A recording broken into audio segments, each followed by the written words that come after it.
Well, weeks of protests, calls for justice, and hope for change on the horizon. The push for racial equality and justice has been playing out for weeks now across America. We've said their names: George Floyd, Botham Jean, Tatiana Jefferson, and more.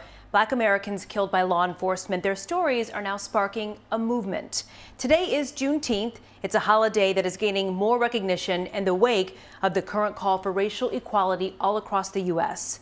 Let's go to Tashara Parker right now. She is at her house, and she's going to talk about the historical legacy behind today and how North Texans can celebrate. There's a lot happening.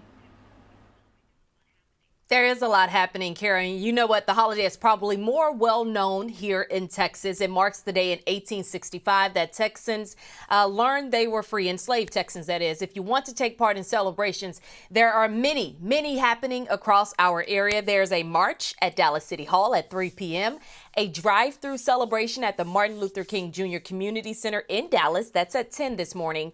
And Opal's Walk begins at 9 a.m. at the Fort Worth Convention Center. That's located at 1201 Houston Street. Fort Worth activist Opal Lee will lead the 2.5-mile walk. And there's a lot more. We have a list of events on our website, WFAA.com. And Texas was the first to make Juneteenth a state holiday. Now there's a push to make it a federal holiday. This morning, I wanted to give you some background on the historical significance of Juneteenth.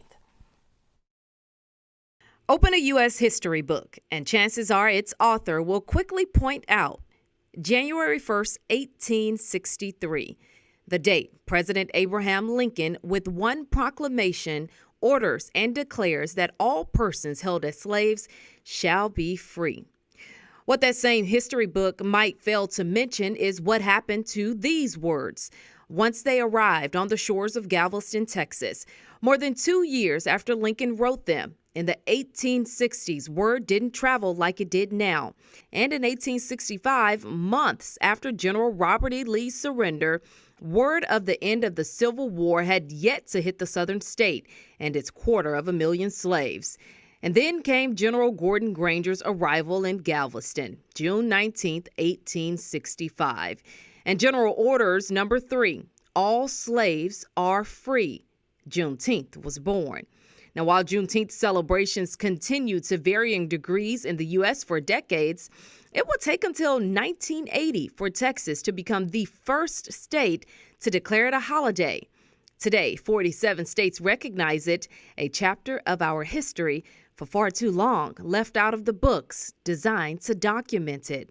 But no longer Juneteenth, or as the National Museum of African American History and Culture now calls it, our country's second Independence Day.